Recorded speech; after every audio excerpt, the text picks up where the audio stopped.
to a live edition of the Patriots Beat podcast here on the CLNS Media Network. I am Mike Kadlick, joined once again by 98.5 The Sports Hub's Alex Barth. We missed you last night, Barth, as Brian Hines from Pat's Pulpit filled in on Patriots postgame.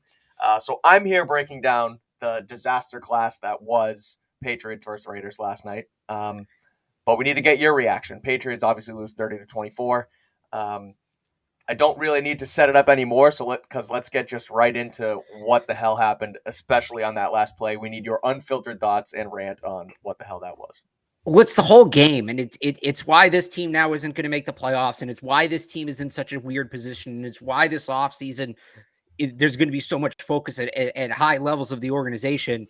This is a team that isn't prepared. This is a team that just isn't ready to play NFL football games. And you look at various stages throughout the game, whether it be that red zone sequence early in the second quarter, which, by the way, to me, is the most damning part of that game. We'll talk about what happened at the end, and that's inexcusable. But the 4 plays from the 2-yard line, and 7 plays from the 2-yard line, there's no reason that should play out the way it did in an NFL game. To not being able to tell when everybody's lined up for a punt. Players can't line up on offense. They don't have the play in. Having to burn timeouts. Situational football. This is stuff that, all right, when we get to the spring, right? And even the first couple days of training camp, and you hear us throwing out terms like install period and teaching period, right? Remember, Bill Belichick talks about that. He says, it's still the teaching period. The competition period doesn't begin, for a couple of whatever. This is what they're installing. This is what they're teaching. Right. How the operational element of it, how the play gets in, how the plays are called, what the play calls are, where everybody lines up, things like that, how to go hurry up, how they want you to handle situational situations. This is day one stuff. This is stuff that they work on in May, in the spring. We are now a week away from Christmas. And it's not like it's been 1 or 2 here or there. Look, no team's perfect. Everybody has mental lapses during the season. But it's week after week after week of this stuff that should have been put in the books months ago. And there's probably a number of reasons for that. I don't think it's just one thing. They're on their 4th offense, really, in the last 5 or 6 months. The offensive coaching staff doesn't have a ton of experience on that side of the ball. At least the guys are high up in it. Right. They've had guys come in and out with injuries. So it's a number of things, but it's just for a team that always hang its hat on succeeding in the margins. That was some just bad margin football. There's no other way to put it. So we can get into the specifics, but if it's not fixed now, it would be really easy to sit here and say they got 3 games left. If they win out, they're in, right? They could still win out. They could still make the playoffs, which is the case. They still control their own destiny. It'd be real easy to sit here and say that. And people who know this show know me. I'm not somebody who just goes to the negative. I'm trying to find the silver lining in these things. But if they can't get this fixed, and there's no reason to think if they haven't gotten it fixed for the last 5 months, they're going to get it fixed for these next 3 weeks. They're not going to beat these teams. These are 3 teams that are much better than the Raiders. Right. And if you make these kind of mistakes against them, it's going to end ugly. Well, that's sort of where, I think we talked about it last episode where at some point it was like, okay, let's just ride this wave out and see what happens. And maybe it'll fix itself and maybe things will just start to become more comfortable with the guys on offense mixed with Matt Patricia. At this point, I'm at the point where, okay, something has to change now because it's that bad. And I mean, granted, it should have changed before today because they did control their own destiny. This was a winnable game that they still had a chance to win at the end. And because of everything that trickles down from, honestly, this coaching staff and the decisions that Belichick has made with these guys in this room, it basically bubbled over into what happened last night. Again, if we want to get into the offense, I know we'll touch on Chandler Jones, but I mean, really, there is a butterfly effect to what happened last night, right? Because Chandler Jones' play isn't the only story because the offense, they were bad again. Mac Jones completes less than 50% of his passes for only 100. Worst game of his career. Worst game of his career. Inexcusable. And I try and defend Mac a lot. I do it on this show. I do it on Twitter. I do it through my writing on CLNS Media. And again, I have a hard time blaming it strictly on him because of the situation around him. But at some point, you also have to kind of be able to look yourself in the mirror and say, and he does this. He takes the blame for different types of things, but he wasn't good. And we talk about that that drive on the goal line where they call the timeout, which bad management by Bill Belichick in that situation. But then the 4th and 1 where Max scores on the QB sneak, that was on him because his guys aren't set. He has to make sure his guys are set. So that's a tough situation there for Mac as well. And again, like you said, just one of the worst games of his career to the date. Yeah, this was, and we talked about this last week, that I like seeing Mac Jones play with passion, and I stand by that. Right. But you can't let that impact your play on the field. You have to use that passion to help you, not hurt you. And this was the first time I thought it got in his way. And that's the knock for me. I don't blame him for being frustrated. And most quarterbacks in that situation are set up to fail, are going to fail. But he let it get to him. This was the first time I really thought he let it get to him. But I do want to go through that sequence, Mike. And actually, before we go through the sequence, let me ask you this, because it's something me and Evan used to argue about. And this is one of the big picture things that we're actually on very different sides of. And I think this game is a perfect case for my argument. I do not believe any football game ever in the history of the sport, college, pro, high school, whatever, no football game has ever been definitively won or lost on one play. Correct. I truly believe that. So you're with me on this. Yeah, I am. This game was a perfect example of that. And you can look at the last play of the game all you want. Terrible play. Mm-hmm. You can look at the Keelan Cole call all you want. Terrible call. Awful call. And we'll get to that. And the fact that there are still people on Twitter saying that he was inbounds is absolutely insane. Yeah, those are the people Elon Musk needs to kick off. Seriously. Yeah. That should be against the rules. Right. But neither of those, as bad as those were, right, and as much as the Patriots could have done, the number one way to prevent those situations, to not have it be in the referee's hands or not have it come down to some BS lateral, is to not let it get to that point in the first place. And the number one point I look at in a game where they could have done something to avoid those situations is that sequence at the beginning of the second quarter. And they're driving the ball down, and they did a really good drive moving down the field. Yep. 1st and goal from the 2, run it to Ramondre for 1 yard. Fine. Great. That's what they should be doing. 2nd and 1, incomplete pass. Mac Jones sails Jonnu Smith, and he kind of gives up on his route. Then they have to burn a timeout. Not a great throw either, though. Not a great throw either. Well, no, Max sailed the pass, but I thought Jonnu could have been a little more competitive. They both screwed up. Yeah, correct. Then you call a timeout with 12 minutes to go in the second quarter. 2nd and 1 from the 1. 2nd and goal from the 1. Look, the full play clock, inexcusable in my opinion. If you have to, well, here's the thing. If you have to call a timeout to get it right, like if they punch it in, whatever. Okay, you use the timeout, and you made it count, right? But they call a timeout. They then run they get a touchdown. Or sorry, I have this all mixed up. No, you're good. They throw Slow it down. We're all right. They throw the incomplete pass to Jonnu. Then Mac makes a good throw at Jacoby Meyers. Great catch in the back corner of the end zone. But the coaching staff calls a timeout. And Bill says it wasn't lined up right. Well, clearly it was. It looked lined up to me. They scored a freaking touchdown, right?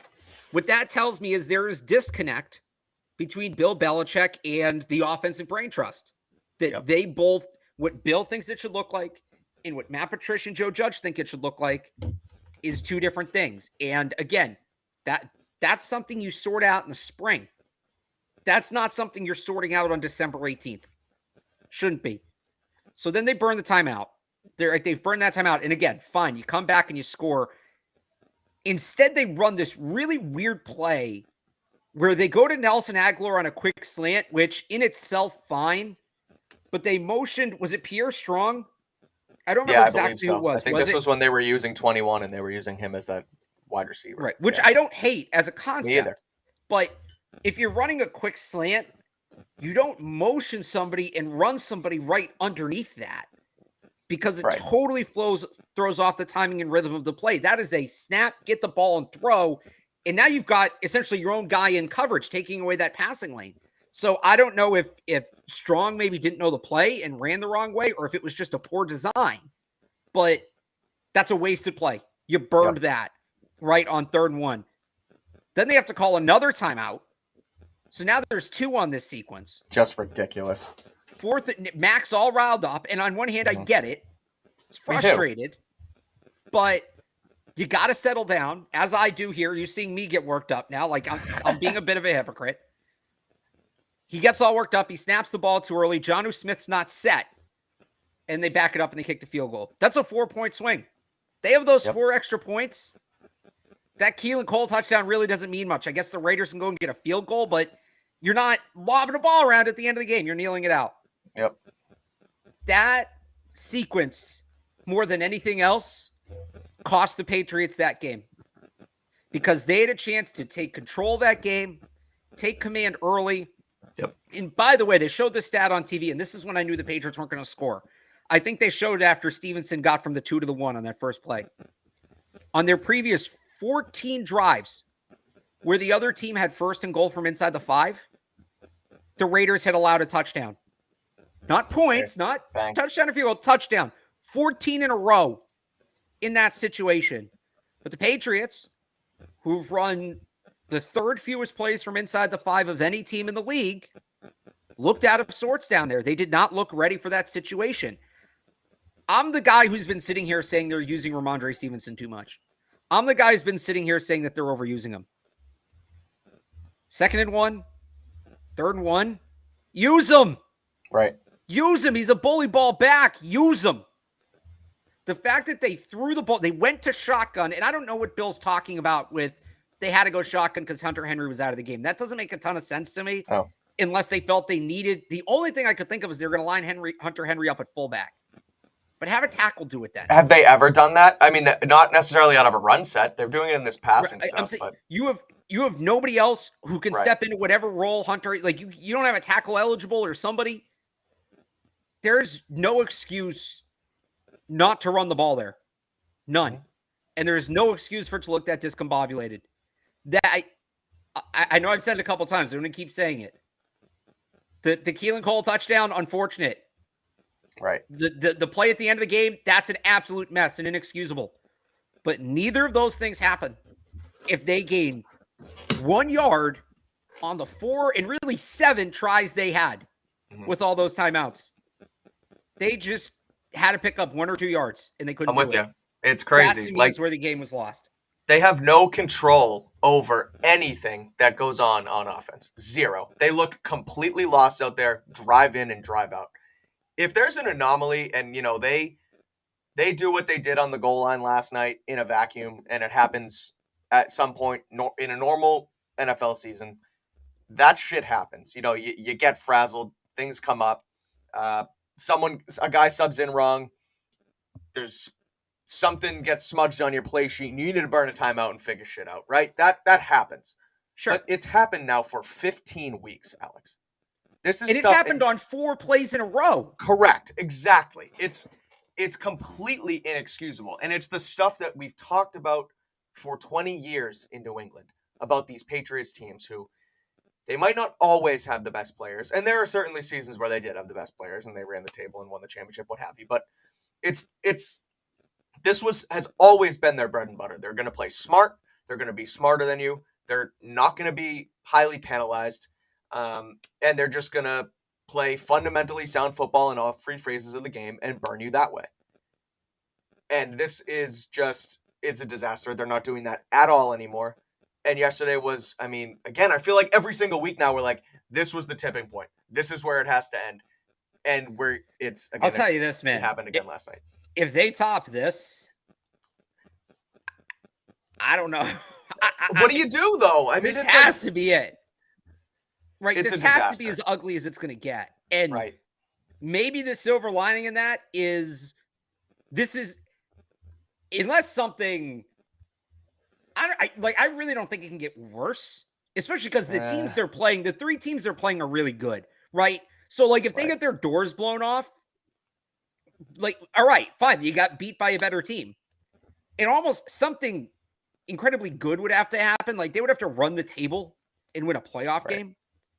Because otherwise, this is the defining moment of the 2022 Patriots. When we talk about the season, it's going to be this. It's going to be this game. Right. And, I was on with Greg Bedard last night on 98.5 The Sports Hub after the game. We kind of talked about it. How's that sitting down at One Patriots Place? This is I know. This is the game that defines the season. This is how your franchise is viewed right now. That absolute dumpster fire is, and look, some people this year, I get a lot on Twitter, oh, the Patriots are a laughing stock. And I've thought that was strong, right? They're not a real laughing stock. They're still competing for the playoff spot, and they've got young pieces in place. And yeah, the offense is goofy, but like, to me, a laughing stock is the Denver Broncos, right? Where we're trying to see if their quarterback's going to throw more touchdowns than he has bathrooms in his house. That's a laughing stock. Or the Urban Meyer Jaguars. Right, that's exactly. a laughing stock. Right. This is the first time I've really felt like I think people were down on the Patriots. I think people thought the Patriots weren't very good. Like, I'm talking national, big picture. I think that there were people who believed that, and maybe some to a justified degree, some maybe not. This is the first time I feel like people looking at the Patriots and laughing. Right? I'm with you. Yeah. Maybe the Bears game, maybe, but this is a whole nother level. Like, I just can't imagine this is sitting well down there.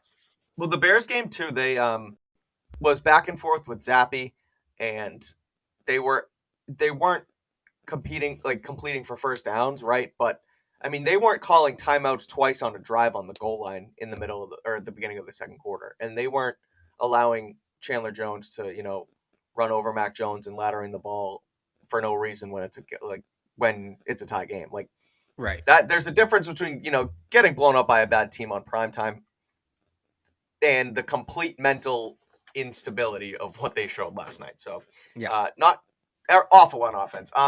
Two, I guess, bright spots on the offense. Well, hang on. Before we do that, I got to get in a couple more things. I'm sorry. No, go for it. Hit it. I was trying. Yeah, go. The ball down the sideline. Nelson Aguilar needs to get his foot down. It's that simple. Okay. He had a ton of room to drag his toe, and you go back and watch it. There's very little effort to get his foot down. He looks like a college receiver, right? Yeah. That again is situational. It was a great throw. It's a great throw. That's probably Mac's best throw of the night. Yes. But that is it's situational football. It's something they work on a ton in the spring and summer and throughout the season.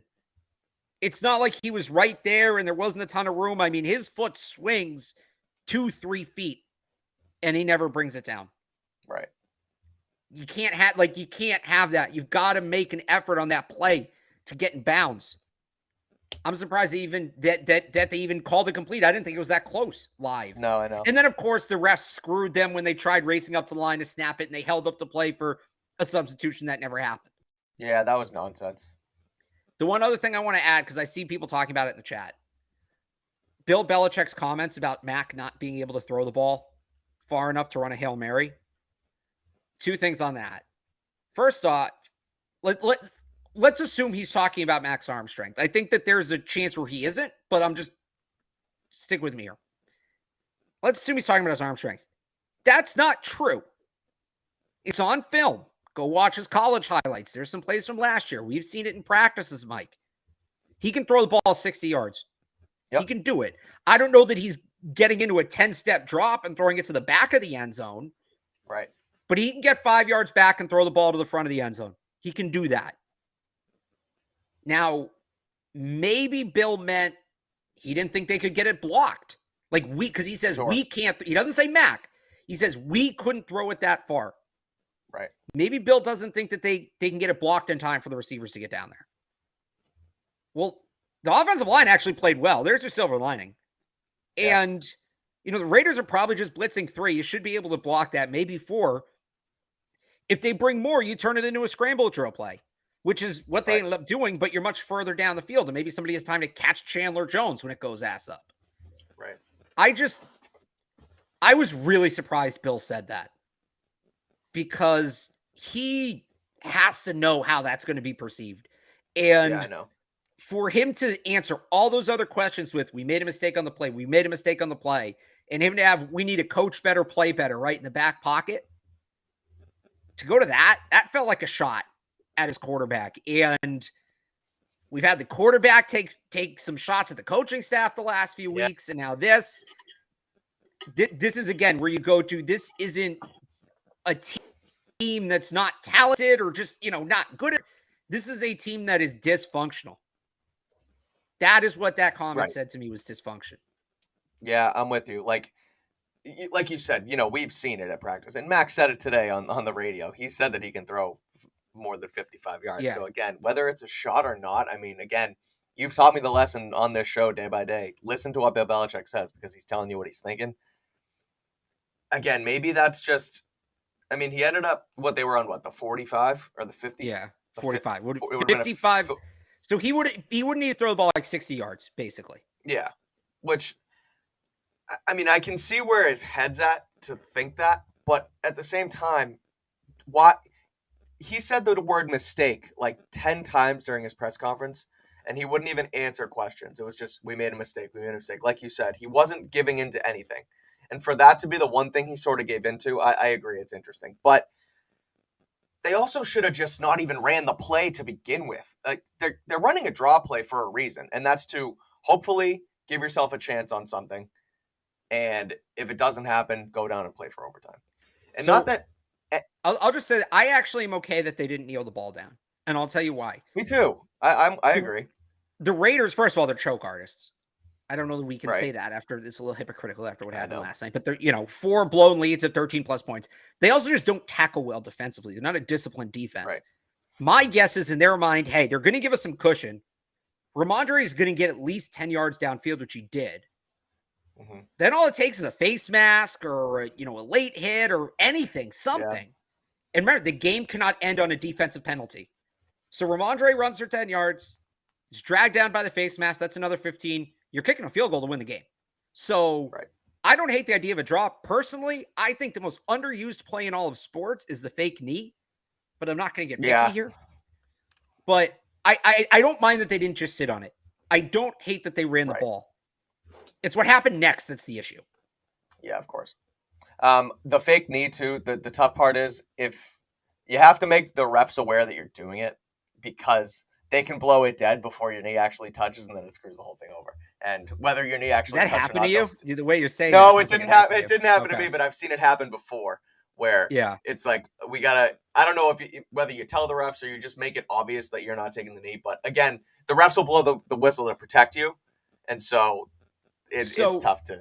Normally what happens in that case, at least how I've experienced it, is before the game, each coach meets with the ref like separately, right? These are 2 separate meetings, and kind of lets the ref know if they have any plays in the that they might call that are something where the refs need to be aware of. So the way I learned this was that one where I think it was the Rams like years ago, where they had a guy on one side of the field kind of looked like he was going to call a fair catch, but there's a guy on the other side of the field actually fielding the punt, right? Like, I remember there's a story that like the special teams coach told the ref before the game, hey, don't blow it dead if you see us in this look. Like, we're running a game here. Now, this is the 2022 Patriots. Right. Maybe they would have forgotten to tell the ref. Who knows? Right, but exactly. there is generally a way you can inform ahead of time, right? If you have something like that in your bag, right? But yeah, again, a disaster at the last play of the game.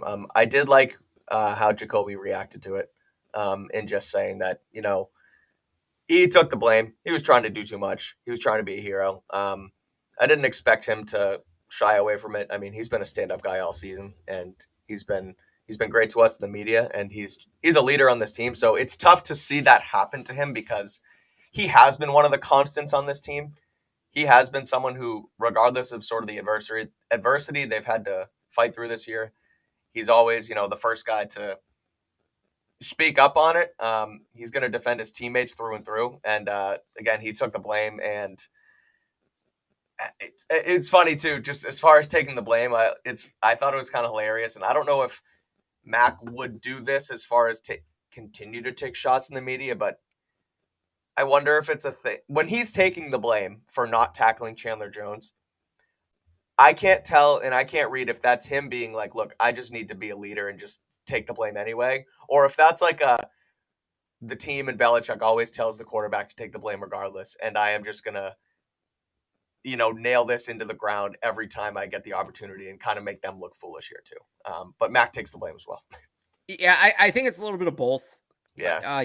In terms of Jacoby and Ramondre, they obviously both really stepped up there. I feel for Jacoby, man. He's the one guy that's been above this whole circus this whole time. Like, as much as this team has roller coastered, him and Ramondre have really been the two guys that have been steady. And look, neither of them were supposed to play in this game. They didn't practice all week. They come back. They made huge plays on what should have been the game-winning touchdown drive. Jacoby up the seam for, I think it was like 36 yards, and Ramondre a 30-yard touchdown run. Yep. Like, they should have been the heroes of that game. And, like, Jacoby, he's been such a consummate professional since he got here. Yeah, yeah. A guy that's answered every question. And it has not been easy on him for a number of reasons. And for him to be as accountable as he's been, it sucks because he's a free agent. He doesn't project as a guy the Patriots are going to sign. Nope. This is probably what his Patriots legacy is going to be. And that's really unfortunate because he's a good player and just a great guy, a guy who gets it. Yeah. You know, I was talking to somebody that he's almost going to be like the Leon Lett of this era, where Leon Lett was a great player. People don't realize that. Leon Lett was a really good player, but nobody talks about that when they talk about Leon Lett. Right. They talk about those two plays, the one in the Super Bowl and the one on Thanksgiving in the snow. You really think this is going to be that detrimental to his legacy? We'll see what happens. I always go off the 24-hour rule and things like this, and even now, as bad as that was, I don't know. I think of Jacoby so much more than that. I think he is too, and I hope he is, but this is an all-time screw-up ending. I mean, this is the one that every other one will be compared to. Every time a team is in position to do a late-game lateral play, this is the clip that will be shown on the broadcast. I mean, this is... I know. It's at a historic level. So I feel for him, and credit to him to standing up there and taking all the questions and all of that. Look, not what... It's not to excuse it. There's zero reason for him to throw that pass. Right. None. No. And he knows it. Right. It was a bonehead play, and he gets it. And that's the hard part too. Like, he knows. Yeah. And the real concern here to me is, so they called a draw. Called a straight draw, get what you can, right? Why did Ramondre Stevenson lateral and why did Jacoby Meyers lateral? Because they didn't trust the coaching staff in overtime. Because they wanted to end the game right then and there.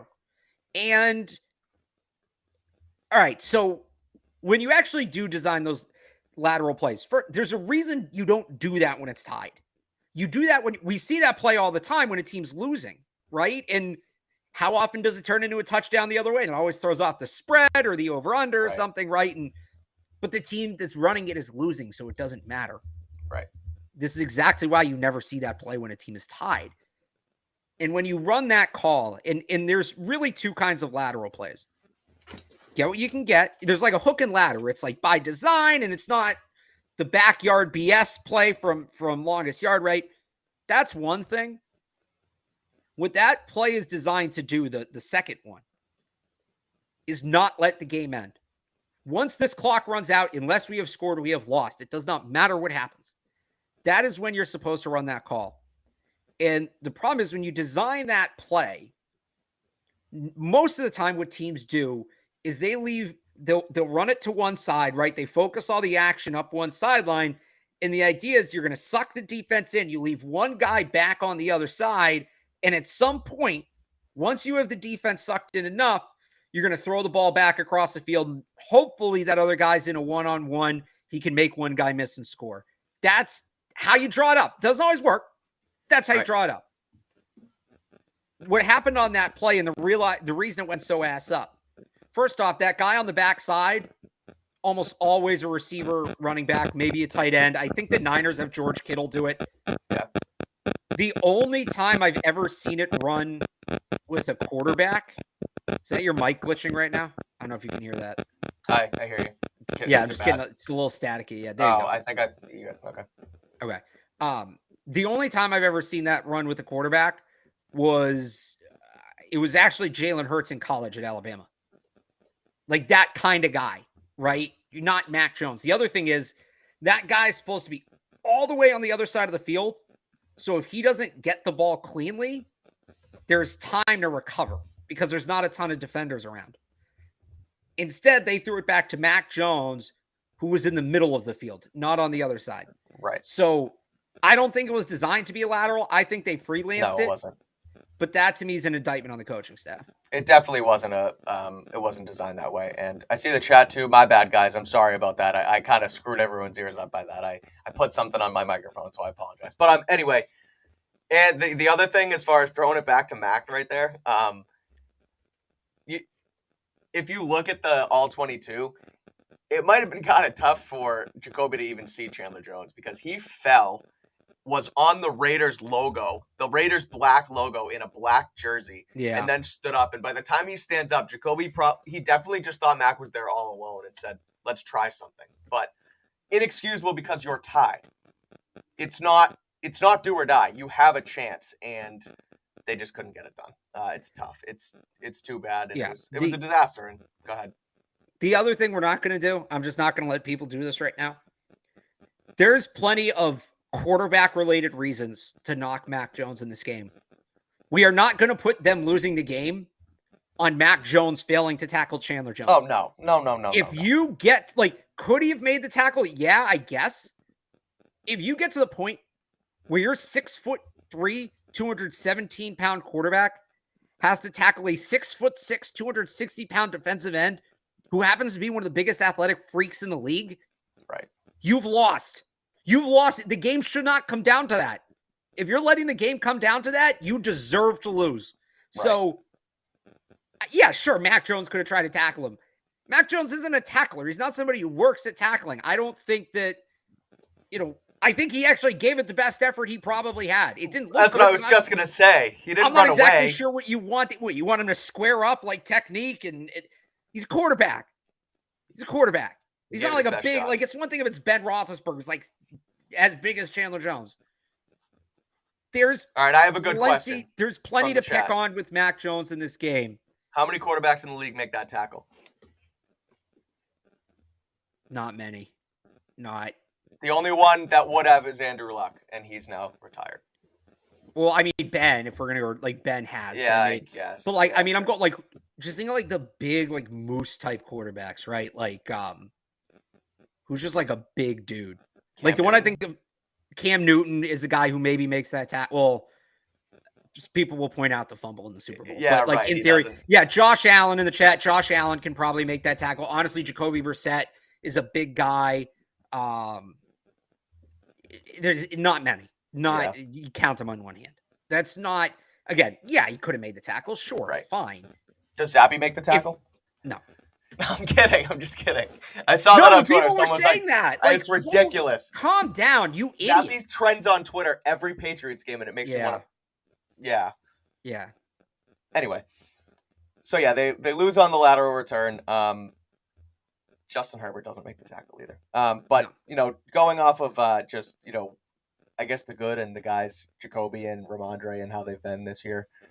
Ramondre was really good yesterday outside that lateral. He rushed for 172 yards. He rushed for 9 yards a carry. He rushed for what could have been the game-winning touchdown. And he has more time to make up for his legacy, obviously. And his gaffe is not nearly as bad as Jacoby's. But it is too bad that the game that he had yesterday got overshadowed by that play at the end. Yeah, I started the whole game. He looked good. He looked healthy. I thought it was a good mix with him and the rookies. I think he had a 66% usage rate. Yep. Solid, that's a solid number for him. But it doesn't matter, right? Right. The way this goes, when you're this late in the year and you're chasing wins for the playoffs, doesn't matter. Yeah, tough. But so, that's the offense. Do you have anything else? I do have one more thing on the offense before we switch over to the D. Two things, actually. I thought there was one play that I saw from Tyquan Thornton that I really liked because, and I talked about this last night on Patriots postgame, how the Patriots have sort of, at least an example is N'Keal Harry, where they draft the skill set and they don't necessarily draft the smart receiver, right? And not that N'Keal Harry is necessarily stupid, and I'm not going to go down that route, but you draft the athletic freak and you don't think about, how they play the game.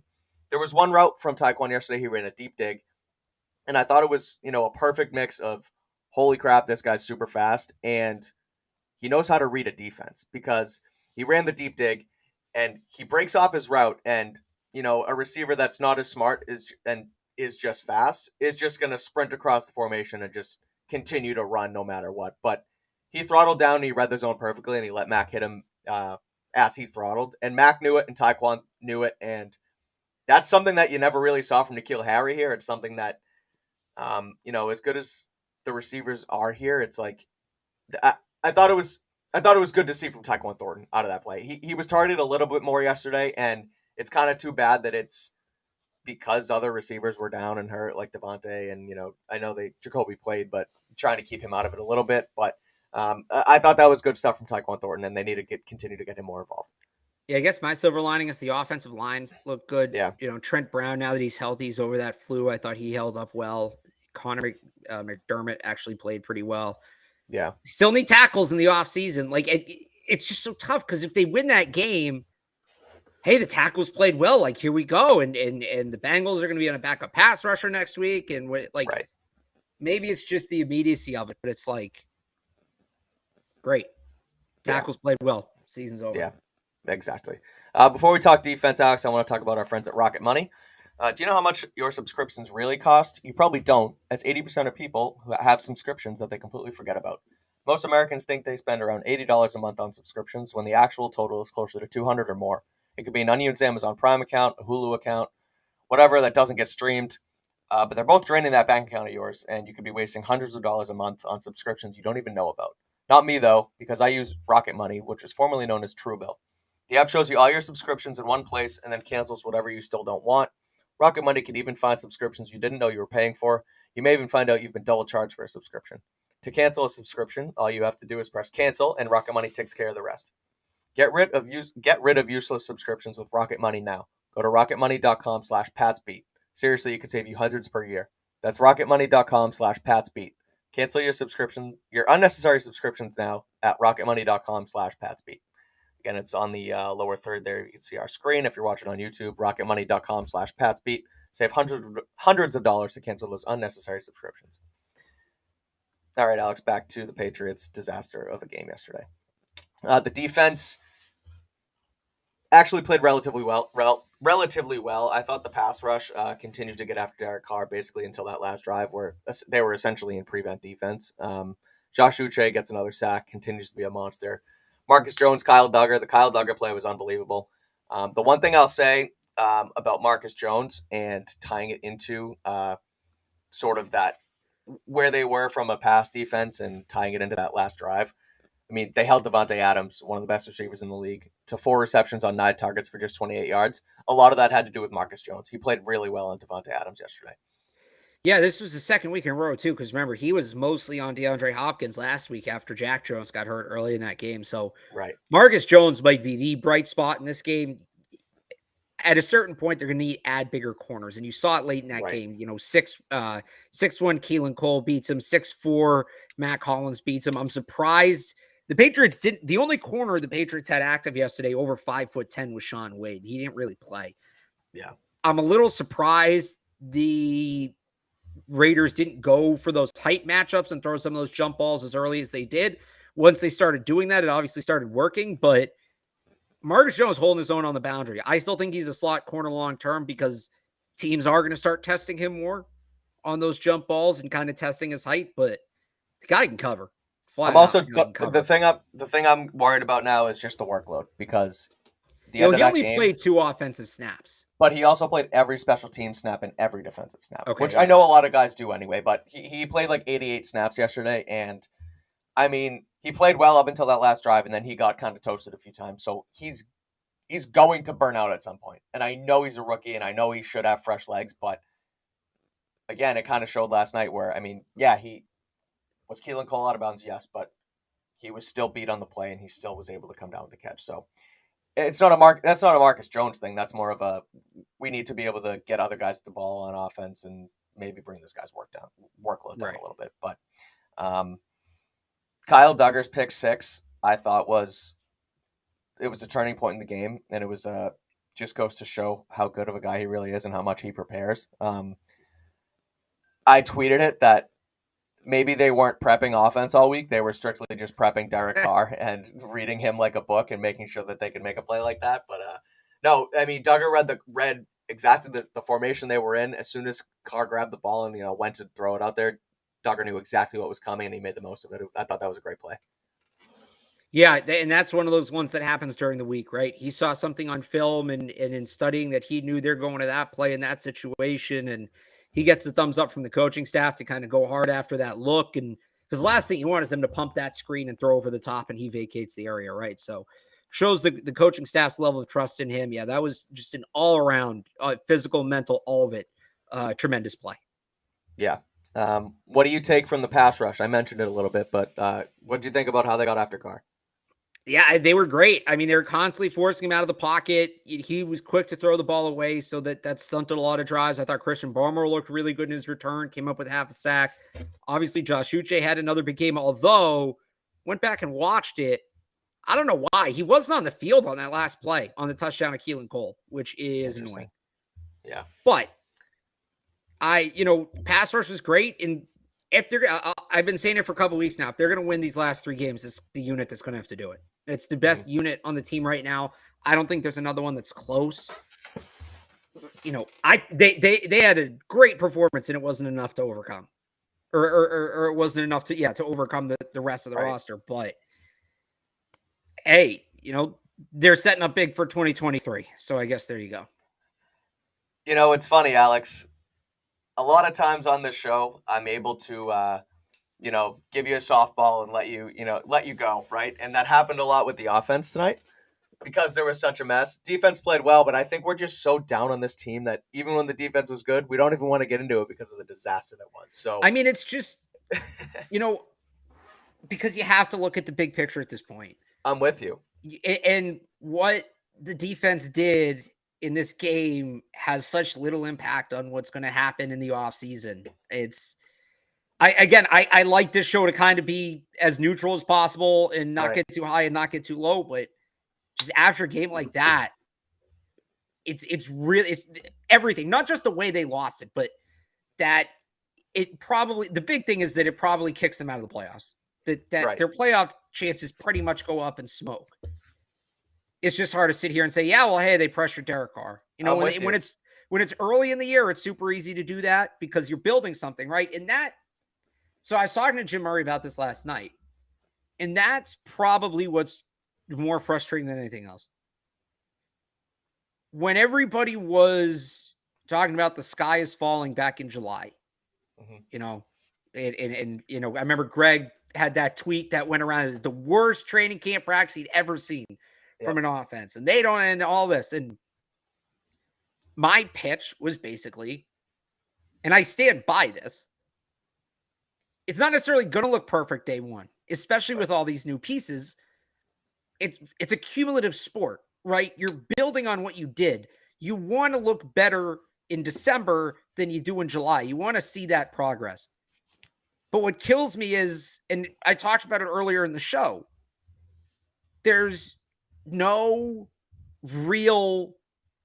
progress here.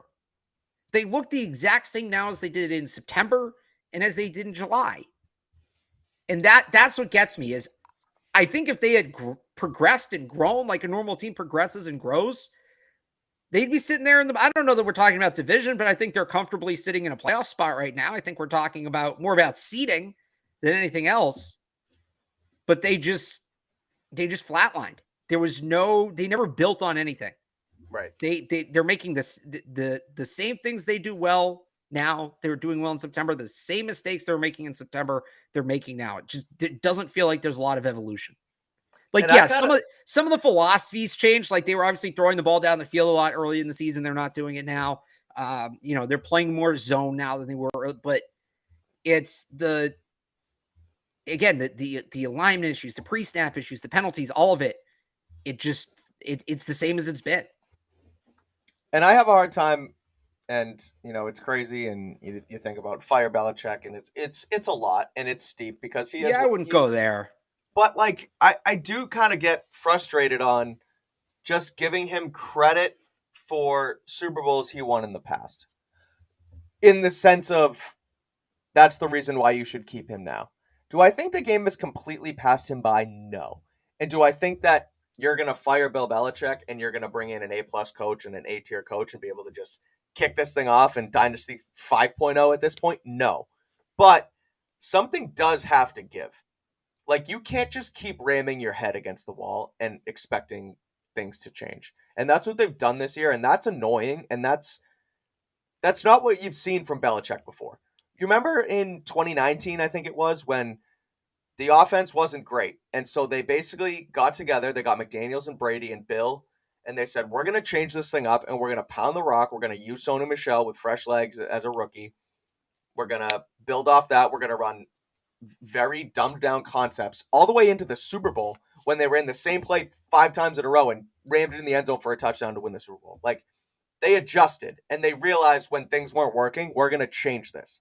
The Patriots haven't done that this year. Bill Belichick hasn't done that this year. And I don't know if it's to save Matt Patricia's face because he's a friend of his. I don't know if it's because he doesn't want to admit he's wrong when Tom Brady's not around. But again, I'm not saying Kraft should walk into Belichick's office tonight and say, you got to get out of here. But he has to go in there and say something has to change or else we need to make a change from the top.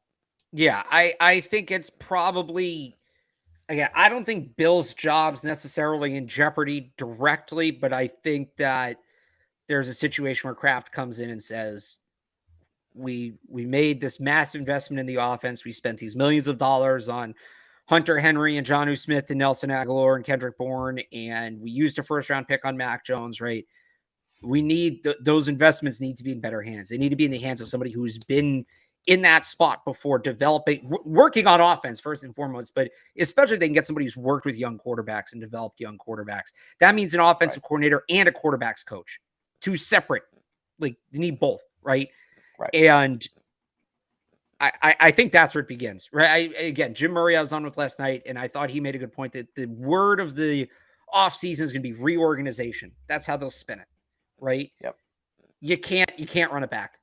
You can't run it back. And that's when it becomes a fireable offense. Right. The defenses look good. We'll see Gerard Mayo should get a head coaching job. Then again, he should have gotten a head coaching job the last 2 years. So maybe they luck out. I don't want to say luck out because it's unfortunate for Gerard, but you know what I mean. Maybe 31 other teams make the same mistake again. But I Better think way to put it. I people say, how can you give Bill so much rope? Look at this. This is exactly how much rope winning 6 Super Bowls and being the most dominant coach in the history of the game buys you. Right? Is to this point. Exactly. If he's not willing to change it, that to me is the last straw. But I think he's earned the right, and I'm not saying he's earned the right this year. He's earned the right over the last, 30 years. He's earned the right to plug in a guy who actually knows offense like he should have done last year and see what that looks like. Because the reality is, if it's really not going to work, you need to hit the reset button after 2023 anyway, because you need to go back into that quarterback carousel. You might as well do the coach at the same time, right? You want to tie the coach and quarterback together. So I don't think Bill's cooked just yet, but if their offensive coaching staff looks the same way it does at this time, when we get to May, or forget May, when we get to March, and it looks the same way, that's a really rough look. Right. And that's the thing that's going to change it all. And it's tough, again, like you said, if it happens in March, what do you do? Because at that point, the coaching carousel's over. So let me say this. Sorry, let me just say this. I'll remind everybody it could happen and we won't know. So, and Mike, we've talked about this before, right? There's a world where Matt Patricia doesn't get fired. They just kick him back upstairs and he's the senior advisor of whatever. And they hire somebody as an offensive consultant, right? So just because Matt Patricia doesn't get fired doesn't mean that, he didn't get fired. Right, exactly. So it's more about who they hire. He's going to have a job kicking him out of the building. I still think they should let him go all the way just because the PR element, just the visual of him still being employed here in whatever regard, I think is a rough look. And they kind of need to reel the fans back in. But there is a chance that he just gets moved back upstairs and we don't really know what the structure is until we get to, I forget if it's the first day camp or the last day camp, whenever it is, and they release all the coaching titles. Right. Well, if he does get let go, he should head to LinkedIn. There you go. Look for a job. The Patriots can post the Patriots can post the offensive coordinator job using linkedin.com/beat. Because these days, every new potential hire can feel like a high-stakes wager for your small business. You want to be 100% certain that you have access to the best qualified candidates available. That's why you have to check out LinkedIn Jobs. LinkedIn Jobs helps you find the right people for your team faster and for free. We use LinkedIn Jobs here at CLNS Media. We can't recommend it enough. We highly recommend the Patriots use it to post that godforsaken offensive coordinator job come the end of this season. It's super easy to post your job, then add your listing and post hashtag hiring frame to your LinkedIn profile to spread the word that you're hiring. Simple tools like screening questions make it easy to focus on candidates with just the right skills and experience so you can quickly prioritize who you'd like to interview and hire. As we enter the end of 2022, now's the perfect time to add the right team member to end the year strong. It's why small businesses rate LinkedIn Jobs number 1 in delivering quality hires versus leading competitors. LinkedIn Jobs helps you find the qualified candidates you want to talk to faster. Post your job for free at linkedin.com/beat. That's linkedin.com/beat to post your job for free. Terms and conditions apply. Well, I guess we should probably put a bow on this thing, Alex. I know it's going to be tough too, but at the end of the day, it's funny because the Patriots are on to Cincinnati, and that's sort of been a calling card here in the New England area. But at the end of the day, it doesn't matter what happened on the field. A loss is a loss. It's a tough way to do it, but I'm surprised, and it was nice, I guess, to hear that, and you don't hear this too much, but Bill Belichick seemed to have sort of rallied the guys in the locker room after the game. There was some things came out that he was basically like, stick together, don't let this rip you apart, and he could have easily went in there and chewed the guys out because he's Bill Belichick, and he knows all, and it was a really stupid mistake, and plenty of stupid mistakes throughout the game cost them in this one, but he didn't. They're going to rally, so we'll see what happens. Do you think they have any shot at running the table and realistically making the playoffs here, Alex? Because Cincinnati's won 6 in a row, and they're 10-4. Yeah, they're the hottest team in football. I just, can they steal one of these? Sure. If the pass rush really gets going and maybe they get some help from the weather, it's 2 games at home and then 1 in Buffalo. And for all the time we spent last week talking about how the Dolphins don't like to play in the cold, I think we forget the Bills also don't like to play in the cold. Right. Could they steal 1? Sure. Can they get 2? Maybe. If the Bills have everything locked up week 18, maybe they just – it's Barkley, right? Maybe they just trot out Matt Barkley and Patriots tee off on him. No, Case Keenum. Case Keenum now. Case Keenum, same thing. Did you see that? Who was it? I think it was Gumbel on CBS kept saying Mitchell Trubisky instead of Sam Darnold. And there was an article today that nobody corrected him, and all the replies were just like, "What's there to correct?" I didn't see that, but that's hilarious. So, whoever it is, Chase Daniel out there for the Bills. Right. Maybe if it's week 18 and it's all sewn up, maybe the Bills kind of sit that one out. But to run the table against these teams, I think they have the talent to do it. I'll say that. I think they have the talent to do it. I just don't think that they can put out the execution, the performance that's needed to that consistently. Yeah, I'm with you. It's going to be tough. So that's that. Patriots lose to the Raiders 30-24. Let's touch on a quick NFL news. We'll do some NFL news quickly and then touch on Monday Night Football tonight, and then we'll get out of here. Jalen Hurts, probably the leading candidate to win the NFL MVP yesterday, sprained his shoulder. Looks like he's going to be out for several weeks. It kind of trickled in strangely. I don't know if you were on Twitter this afternoon, but there were some basically random Twitter accounts kept tweeting that Jalen Hurts broke his collarbone, going to miss the rest of the regular season. And so then rumors started to swirl. Some sports books started to change the odds, and it swung really fast to Cowboys being like a 4 or 5 point favorite. So that's when people were like, oh, this might be real. And then finally Adam Schefter confirmed it that sprained shoulder, Jalen Hurts going to miss at least probably this week. Gardner Minshew is going to be thrust in there. So 13-1, 14-1 Eagles now lose their 13-1 Eagles lose their MVP quarterback. What do you make of it? Can they still, continue to shine on with Gardner Minshew? Well, shout out Mike Leach, Gardner Minshew. Washington State. That's a good point. Yeah. You know me, I like to use precedent, right? I like to go back and see what's happened in history and can we line it up. So I know exactly what you're going to say. If only there was an example of the Philadelphia Eagles in the second week of December losing their starting MVP candidate quarterback as they're in first place in the NFC. Hey, if there's any good news to this, Patriots are going to the Super Bowl. Yeah. Now this has gone historically. We won't talk about what happens after they get it. No, I really like Gardner Minshew. I do. I think that offense is tremendously talented. And the NFC kind of sucks. Yeah. I mean, everybody kind of sucks. So they're not as good, It's a Right. step back, but I don't think it necessarily overly changes their outlook, right? It's them, Right. the Niners right now. I don't care that they came back. The Vikings look like frauds. I don't buy the Cowboys, right? I wasn't alive in 1992, so I don't have that thing ingrained in me, right? Like I just Right. see the Cowboys, I think chokers. Honestly, the like sleeper team that scares me in the NFC is Tampa. And I It's know just, that but they they played don't because they're so so bad. yeah. They're so I'm bad. not I'll never bet against Tom Brady. I'll never count But what Tom they're Brady out. going to do, what's going to happen, and it's lining up this way, is they're going to win that division at 7-10. They're going to host a home Exactly. playoff game against Dan Campbell's Detroit Lions, Yeah. and then they're going to somehow end up in the NFC Championship game. Yeah. Yeah. Oh yeah. No, But I'm saying like who else really in the NFC, right? So it's the Eagles 1, the Niners 2. Dallas, I guess. I know you already mentioned them. They don't I really would worry put you. them like on that same level as Tampa. I Minnesota would. knows how to win close games. No. That All team's of a going to sudden, lose. That team's going to lose in the first. They're going to be up 15, 20 points in that first round game and then lose. that kind of hurt that I just had to say that Kirk Cousins wins close games. That one Yeah, hurt yeah. a little bit. I'm not buying it. Not buying Yeah. it. So What did you make of like I wanted to buy Seattle early in the season. That felt like right. a really fun team that was doing some crucial things really well, but they've come back down to earth. They're Yeah. back to more or less what they should be. What did you make of I know you mentioned it with the Vikings, but Matt Ryan losing by Yeah, 25 in a Super Bowl and then 3 years later, whatever it is, blowing a talk 33 about a point lead. guy whose legacy is completely undone by like a single moment, right?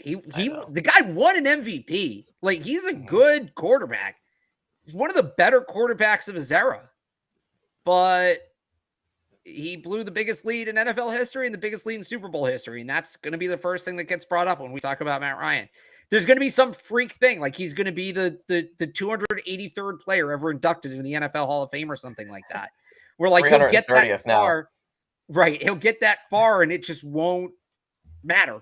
Right. And that's Right. still going to be the defining characteristic. So it's unfortunate, but somebody's got to be the biggest choking QB. Somebody like Well, somebody has to be by default. Right. It's tough though because as much as Matt Ryan has sort of middled here a little bit towards the end of his career, the 28-3 game was a Kyle Shanahan thing, and Kyle Shanahan's redeemed himself a little bit anyway. He's a good coach. You've sort of turned the Yeah, I hate. He's you starting have to grow on me, and I hate yeah. what he is. But so the reason that Matt Ryan lost that Super Bowl was because Kyle Shanahan refused to run the football up 25 points in the second half, and then Matt Ryan builds a 33-point lead, but then turns to the sideline and has Jeff Saturday in a headset and Parks Frazier calling plays for him, where I don't even know how they managed to do that because they ran the ball a little bit with Deion Jackson, but Jonathan Taylor ends up leaving the game. But again, it's like, is it on Matt Ryan a little bit? Sure, because you got to be able to rally the troops if you're that good of a quarterback and put some points on the board. But I mean, the coaching staffs around him in both of those comebacks is piss poor. Yeah, that's fair. Yeah. So again, that's that. Last thing, let's do Monday Night Football tonight. I need to pull up ESPN for the spread because the Rams are at the Packers. Baker Mayfield's Los Angeles Rams now. He had a long week to get in there in the lab with Van Jefferson and those guys after the miraculous Thursday Night Football game a few weeks ago, going to Aaron Rodgers' Packers. The Packers are 7.5-point favorites despite being 5-8. Rams 4-9. Have a little juice with Baker. At Lambeau, I like Baker because I just like Baker anyway, so I like the 7.5 points. But what do you think of this game? I'm a little back and forth on this. On one hand, I think it's a letdown spot for the Rams, right? You have that great moment, and I think that there was some unfamiliarity that helped. Now Totally. he's run it, and it's like, I think there was just that whole thing was momentum driven a couple weeks ago, adrenaline driven, all of that, right? At the same time, Aaron Rodgers is very clearly checked out. Like, I just think he's done. Yeah. So I'll go Packers at Lambeau. I'll go with the home team. I'll default to the home team. All right. Barth gets the home team. Packers minus 7.5. I'll take Baker one more time. Oh wait, it was 808 Packers Chase. minus 7.5. I'll take. You know what? I'll take the Rams to cover. I'll take the Packers to win, but I'll take the Rams. I think it's a close game ultimately, All but I right. think the Packers pull it out. All right. Sounds good. So we're on the same side for the spread, but I got, Rams to win. Rams money line. Let's see what happens. Let's see what Bacon get cooking. Me and Alex will be back on Patriots Beat later on this week to preview the Patriots Christmas Eve matchup against the Bengals. Again, Patriots lose 30-24 in dramatic fashion against the Raiders. Josh McDaniels. We didn't even touch on Josh McDaniels this entire. I don't think we said his name once in this podcast because there were so many more storylines surrounding this awful game that we didn't even get to touch on Josh. But again, Patriots lose to Josh McDaniels Raiders 30-24. Slowly but surely continue to fall out of the playoff spot. Me and Alex will be back on Thursday to preview Patriots versus Bengals coming up Saturday on Christmas Eve. Until then, follow Alex on Twitter at RealAlexBarth. Read his stuff over at 985thesportshub.com. He's doing a lot of radio work over there as well lately, doing some fill-in over the holidays, so make sure you check that out. Tune your radio dials to it. You can follow me on Twitter at Mike Kadlick. Read my stuff at CLNS Media. I put out plenty of post-game coverage there today, so go on and check that out. Again, until later on the